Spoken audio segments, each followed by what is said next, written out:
नमस्कार दोस्तों, मैं मनीष कुमार भोज आप सभी का अपने YouTube चैनल पहाड़ एजुकेशन में हार्दिक स्वागत करता हूं। दोस्तों, मैं आज जो टॉपिक आप लोगों के बीच लेकर उपस्थित हुआ हूं वो सहायक अध्यापक LT ड्राइंग सब्जेक्ट का अत्यंत महत्वपूर्ण समकालीन आधुनिक भारतीय चित्रकारों के अंतर्गत तैयब मेहता के बारे में आज हम चर्चा करेंगे। तो यहाँ से निश्चित रूप में आपके क्वेश्चन बनेंगे। तो आइए शुरुआत करते हैं।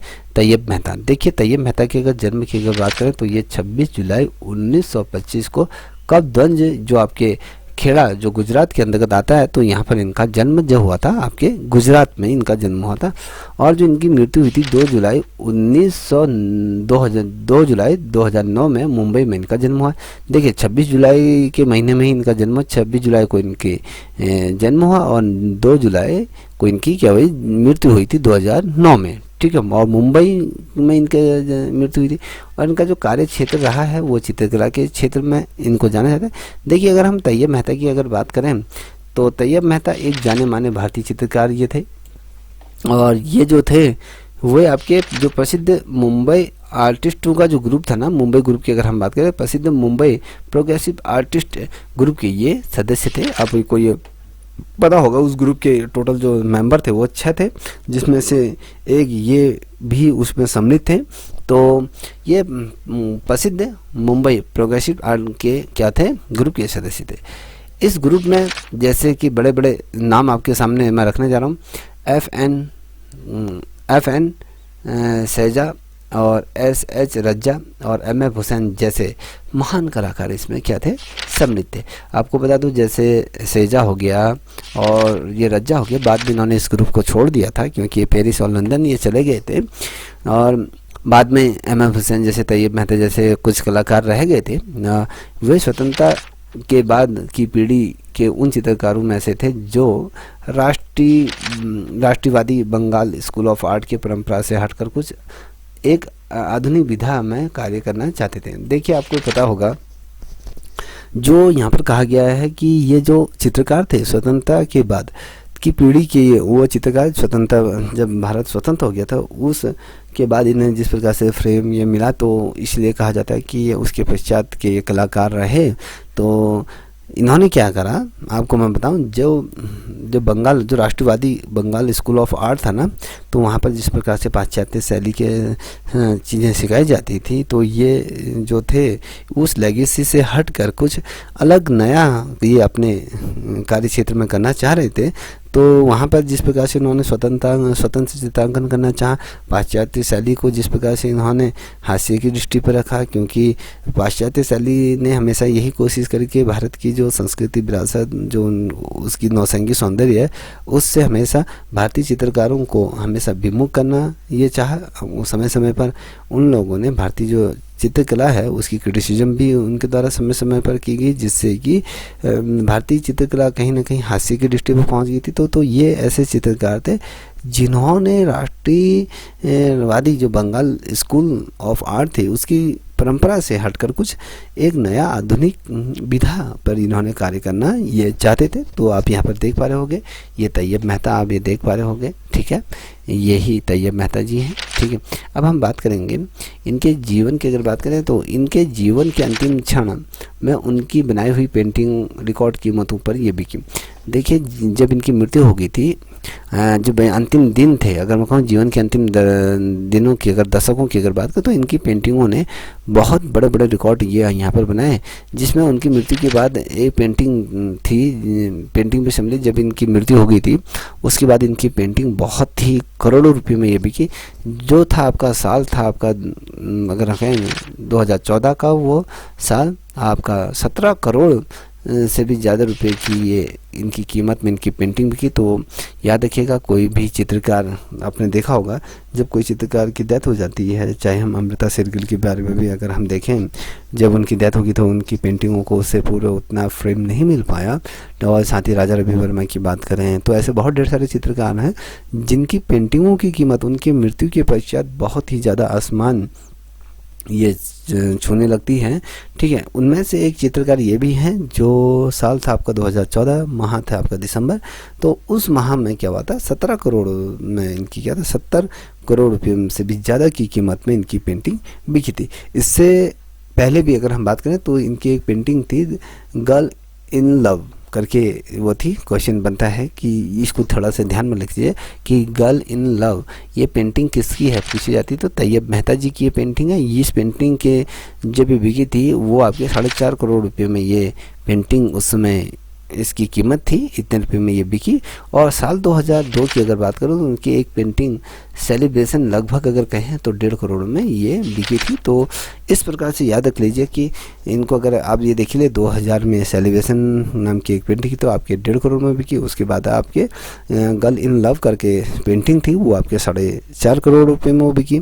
और साथ ही अगर हम कहें साल आता है 2014 तो इस वर्ष इनकी एक जो पेंटिंग थी वो 17 करोड़ से भी ज़्यादा की वो बिकी। और ये जो शख्स थे वो अंतर्राष्ट्रीय स्तर पर उस समय तक सबसे महंगी पेंटिंग बिकने का रिकॉर्ड क्या था, इन्हीं के नाम था। भारत के ऐसे ये शख्सियत जिनकी पेंटिंग बहुत अरबों या करोड़ों रुपये में ये बिकी, तो ये एकमात्र ऐसे उस टाइम पर अंतर्राष्ट्रीय ख्याति प्राप्त थे।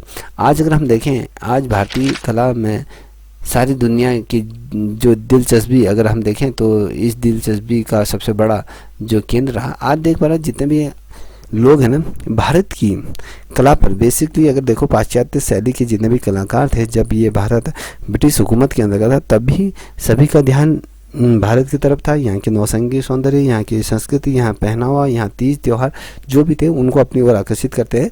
तो जो तैयब मेहता थे उन्होंने क्या करा, जब इनकी पेंटिंग अंतर्राष्ट्रीय स्तर पे इतने महंगी बिकने लगी तो क्या हुआ, फिर इन्हें अगर हम देखें तो एक लोगों का नज़रिया चेंज हुआ, पूरी दुनिया का ध्यान भारत की कला की ओर मुड़ा और वो भारत की कला को दिलचस्पी से देखने लगे। और इस दिलचस्पी का सबसे बड़ा जो सराय की अगर हमने आपसे मैंने बात करी तो वह तैयब मेहता को ये ज़्यादा है। आप जैसे क्रिस्टी जैसे कला दीर्घ में अगर कहें अंतर्राष्ट्रीय स्तर पर उनकी कृतियों की नीलामी की तो भारतीय कला के लिए एक सबसे बड़ी बात रही। देखिए क्रिस्टी की अगर कहें, क्रिस्टी जैसी कला दीर्घता में अगर कहें जो वहाँ की कला या संग्रहालय का हो या फिर वहाँ की जो म्यूजियम है, तो वहाँ पर इन्होंने की अंतर्राष्ट्रीय स्तर पर उनकी एक कलाकृतियों की वहाँ पर क्या हुई, नीलामी हुई। और भारत की कला के लिए बहुत बड़ी बात का एक बड़ा ही गौरवान्वित करने वाला ये क्षण था, जो एक ऐसे मात्र ऐसे भारतीय चित्रकार जो क्रिस्टी जैसे जो बड़े बड़े जो संस्थान हैं वहाँ पर इनकी पेंटिंग की नीलामी की गई। और समकालीन भारतीय चित्रकला के इतिहास में अगर देखें तो तैयब मेहता अकेले वो पेंटर थे जिन्होंने इतनी बड़ी कीमत में अपनी पेंटिंगों को वहाँ पर बेचा। तो ये लेके चलिए कि अंतर्राष्ट्रीय स्तर पर एकमात्र ऐसा शख्सियत जिन्होंने अपनी पेंटिंग के बलबूते संपूर्ण दुनिया का जो ध्यान जो आकर्षित किया वो भारत की संस्कृति, विरासत, धरोहर, नौसंगी सौंदर्य, तीज त्योहार की ओर यहाँ पर क्या करा, ट्रांसफ़र करा। और साथ ही तैयब मेहता ही वो अकेले पेंटर थे जिनका नाम इतनी कीमतों में बिकने वाली पेंटिंगों के लिस्ट में शुमार हुआ और भारत के एकमात्र ऐसे सबसे महंगे चित्रकार के रूप में हम इनको जानते हैं। अब थोड़ा सा इनके जीवनी के बारे में थोड़ा सा समझने की कोशिश करेंगे। तो इनकी जीवनी के बाद तैयब मेहता का जन्म जो हुआ था आपके 26 जुलाई 1925 को गुजरात के खेड़ा जिले में इनका जन्म हुआ।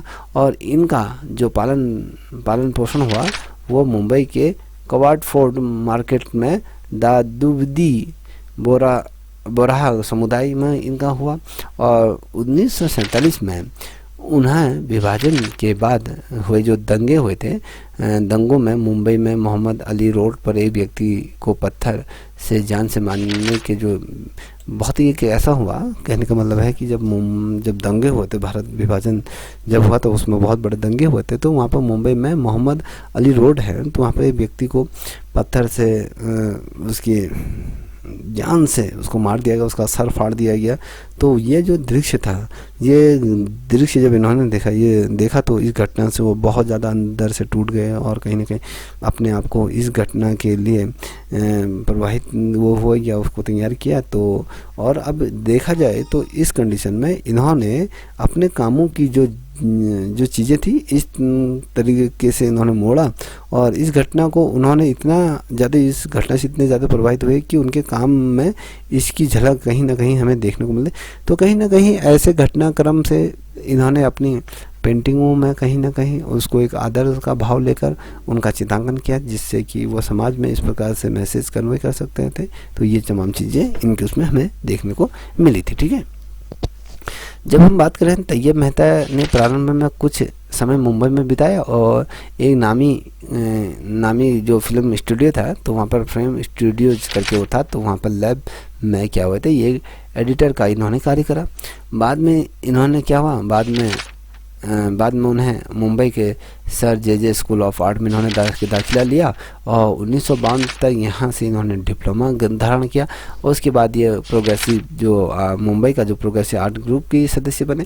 तो याद रखना ये पहले क्या थे, एक जो फिल्म बनाने वाली जो कंपनी होती है, दो फ्रेम स्टूडियोज करके थे, तो वहाँ पर लैब में ये एडिटर का ये कार्य किया करते थे। तो उसके बाद ये 1952 में इन्होंने जे स्कूल ऑफ आर्ट में इन्होंने एडमिशन लिया, वहाँ से इन्होंने डिप्लोमा हासिल किया और प्रोग्रेसिव मुंबई के जो प्रोग्रेसिव आर्टिस्ट ग्रुप है तो उनके ये सदस्य बने। तो ये जो ग्रुप था पश्चिम में क्या आधुनिकवादी शैली से बहुत ज़्यादा प्रभावित थी। तो तैयब मेहता साथ साथ में जैसे शहजा की बात करें, रज्जा की बात करें, अहमद हुसैन जैसे महान कलाकार इस ग्रुप के ये सदस्य थे। अब थोड़ा सा हम इनके कैरियर के बारे में चर्चा करते हैं। तो कैरियर कैसा रहा इनका, तो 1959 की बात है। तो ये तैयब मेहता लंदन चले गए, तो वहाँ 1964 तक वहीं रहे, तो इन्होंने अपना वहाँ कार्य करा। तो 1968 में इन्होंने, अगर मैं कहूँ, John D rock fair fellowship यहाँ इनको मिली। तो जब इनको यहाँ फेलोशिप मिली तो उसके बाद वो न्यूयॉर्क चले गए। न्यूयॉर्क जाने के बाद यहाँ लंदन में कुछ समय इन्होंने बिताया। तो वहाँ की कला जो थी, फ्रेंड कोइस बेन जैसे कलाकारों से ये बहुत ज़्यादा प्रभावित हुआ। और जब ये न्यूयॉर्क में भी जब ये रहे तो वहाँ पर भी उन्होंने बहुत ढेर सारे ऐसे चित्रकारों से अति सूक्ष्मवाद इन्होंने देखने को मिला। तो उन चीज़ों को भी इन्होंने ग्रहण करा। और मुंबई में स्थित जो बांद्रा बूचड़ खाने में कुदाल करके नाम की एक शॉर्ट फिल्म बनाई इन्होंने, और जिसे 1970 में फिल्म फेयर क्रिस्टीज अवार्ड ये मिला। तो क्वेश्चन पूछा था कुदाल नामक शॉर्ट फिल्म किसी द्वारा बनाई, तो ये आपके तैयब मेहता द्वारा बनाई गई थी, याद रखिएगा। तो साल आता है 1984 से 85 का वो दौर था। तो उनके दौरान ये क्या शांति निकेतन में रहे, और जिसके बाद उन्होंने चित्रकारी में महत्वपूर्ण उनके परिवर्तन देखने को मिला। जब ये शांति निकेतन में है तो उनकी चित्रकला में कहीं ना कहीं परिवर्तन देखने को मिला। इस दौरान उनके चित्रों का भी जो विषय रहा, बधे हुए सांड जैसे हो गए, जो रिक्शा पुश वाला करके था, तो रिक्शा वाला जो था उसके भी चित्र बनाए। इसके बाद इन्होंने साल आता है 1970 के दशक में इन्होंने डायगनन करके श्रृंखला के चित्र बनाए। और जब बनाए उन्होंने अंग विच्छेद वाली और गिनती आकृतियों का प्रयोग करके 70 के दशक में इन्होंने शुरुआत करी, जो कला के लिए महत्वपूर्ण योगदान इन्होंने निभाया। अब बात करेंगे 2002 में क्रिस्टीज की नीलामी में जब उनकी एक पेंटिंग सेलिब्रेशन को लगभग, अगर मैंने कहा 1.5 करोड़ रुपए में ये बिकी, तो उस टाइम पे किसी भी भारतीय चित्रकार को जो मिलने वाली जो कीमत थी, सबसे महंगे चित्रकारों के रूप में ये शुमार हुए। और 2005 में भारतीय कला दीर्घ सैनफस आर्ट ने ऑनलाइन नीलामी की और उनकी एक पेंटिंग काली एक पेंटिंग थी, तो वो 1 करोड़ रुपये में बेची। तो कभी क्वेश्चन पूछा जाता है कि काली नामक जो पेंटिंग तो कितने रुपये में बिकी, तो 1 करोड़ में बिकी।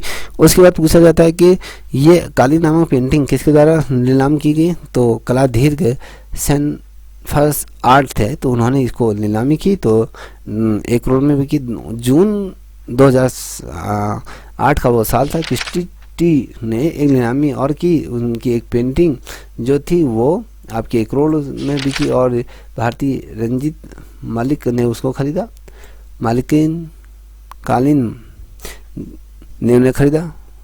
तो उस समय अगर बात करें, उस समय यह किसी भी भारतीय चित्रकार द्वारा समकालीन कला के नमूने को खरीदने में सबसे ज़्यादा रकम दी जाएगी। तो ये ऐसे वो चित्रकार थे जिन्हें सबसे ज़्यादा कीमत में। तैयब मेहता ऐसे पहले भारतीय समकालीन चित्रकार थे जिनकी पेंटिंग $10 लाख से भी अधिक की कीमत में बेची गई। यह ऐसा माना जाता था कि उसके बाद पूरी दुनिया के कला प्रशंसक भारतीय चित्रकला में गहरी दिलचस्पी लेने। अगर आप $10 लाख को आपके $23 से अगर कन्वर्ट करते हो तो वो आपके 13 करोड़ 32 लाख करके कुछ ऐसा बनता है। तो ये देख लीजिए, ठीक है। अब ये देखिए, तैयब मेहता की करीबी कहते हैं कि वो अपनी कला के प्रति इतने समर्पित थे कि वे पूर्ण रूप से संतुष्ट न होने तक अपनी पेंटिंगों को कला दीर्घ में जो कला प्रदर्शनियाँ होती थी वहाँ नहीं भेजा करते थे। उनके अंतर्गत सृजनात्मकता की एक जीत थी। जब जीत की खातिर उन्होंने कई ऐसे कैनवास नष्ट करते हुए मानते थे कि किसी भी कला को सार्वजनिक होने से पहले चित्रकार को ये सुनिश्चित कर लेना चाहिए कि उसमें कोई खोट ना रह जाए। देखिए, इनके करीबी जो इनको जानते हैं वो कहते हैं कि भैया ये अपने कला के प्रति इतने ज़्यादा समर्पित थे कि जब भी ये कोई पेंटिंग बनाया करते थे, जब तक ये अपने आप में सर्टिफाइड नहीं होते थे तब तक वो पेंटिंगों को जैसे म्यूजियम हो गया, आर्ट गैलरी होती वहाँ नहीं भेजा करते थे। इन्होंने जो इनको अच्छी नहीं लगती थी, जो ये सर्टिफाई नहीं होते थे जिन पेंटिंगों से, तो उनको क्या करते थे, तोड़ भी दिया करते थे, फाड़ भी दिया करते थे। तो इस प्रकार से ये था, वो ये चाहते थे कि जो पेंटिंग बनाई जा रही है उसमें किसी भी प्रकार की कोई भी कमियाँ या खोट ना रह जाए, ठीक है। अब देखिए यहाँ पर दिया हुआ है, क्या दिया है, व्यक्तिगत जीवन की अगर हम बात करें तो व्यक्तिगत जीवन कैसा रहा, तो इसको भी थोड़ा देखें। तो तैयब मेहता का विवाह, देखिए तैयब मेहता का जो विवाह हुआ वह सकीना से इनका विवाह हुआ। उन्होंने अपने जीवन में ज़्यादातर समय मुंबई में बिताया। इसके अलावा वे लंदन, न्यूयॉर्क और शांति निकेतन में भी रहे। देखिए, सकीना से जब विवाह तो ज़्यादातर समय इन्होंने फिर क्या हुआ, जैसे मुंबई में बिताया, फिर जाके लंदन में भी रहे, न्यूयॉर्क जैसे जगहों पर, शांति निकेतन में भी इन्होंने काफ़ी समय बिताया। उनका निधन जो हुआ था 2 जुलाई 2009 को हृदय गति, जब हार्ट अटैक से इनकी क्या होती मृत्यु हुई। तो मुंबई के एक निजी अस्पताल में इनका क्या हुआ, मृत्यु हुई। और वे अपने अपनी पत्नी, एक पुत्र यूसुफ और अपनी पत्नी हिमानी, जो पुत्री थी हिमानी, को ये छोड़ गए। कहने का मतलब है एक पुत्र और एक पुत्री इनकी थी, ठीक है। अब इनको जो क्या क्या सम्मान मिले थे, ये सम्मान बहुत ज़्यादा महत्वपूर्ण है। यहाँ से क्वेश्चन उठेंगे तो याद रखना। 1968 में उन्हें जॉन डी रॉक फेलोशिप जो प्रदान की गई थी, और आप 1969 में ही उन्हें दिल्ली में पेंटिंग के लिए स्वर्ण पदक इनको दिया गया। और 1974 में फ्रांस में आयोजित इंटरनेशनल फेस्टिवल ऑफ पेंटिंग में उन्हें स्वर्ण पदक दिया गया। और मध्य प्रदेश सरकार ने कालिदास का सम्मान से नवाजा गया। 1988 का वो साल था। 2005 में कला संस्कृति अगर कला और शिक्षा के लिए दयावती मोदी फाउंडेशन द्वारा इनको पुरस्कार दिया गया। और 2007 में भारत सरकार ने पद्म भूषण सम्मान से भी इनको सम्मानित किया गया। और उनकी जो उन पर एक फिल्म बनी थी, कुदाल करके फिल्म थी, तो वो 1970 में जो थी फिल्म फेस्टिवल किस्टिज में अवार्ड इसको दिया गया। तो याद रखना, तो ये तमाम चीज़ें इनको प्राप्त हुई थी। तो ये बेहतरीन चित्रकार, अपने समय के समकालीन भारतीय आधुनिक चित्रकारों की श्रेणी में जिनको हम तैयब मेहता, तो बेहतरीन ये चित्रकार जिन्होंने भारत का नाम पूरे विश्व भर में ये किया, और साथ ही भारतीय चित्रकला को दुनिया के सामने लाने का सरेगा और लोगों का नज़रिया बदला। तो आई होप आपको, मुझे लगता है कि इससे काफ़ी चीज़ें सीखने को मिली होंगी। यदि आपको ये अच्छी लगी होगी तो प्लीज़ रिक्वेस्ट है कि इस चैनल को भी आप सब्सक्राइब अवश्य करें, साथ ही अपने दोस्तों को साझा करें। इसी प्रकार से निरंतर आपके लिए जो महत्वपूर्ण जो टॉपिक होंगे उन पर मैं वीडियोज लेते हुए आऊँगा। तब तक के लिए इतना ही। जय हिंद, जय भारत।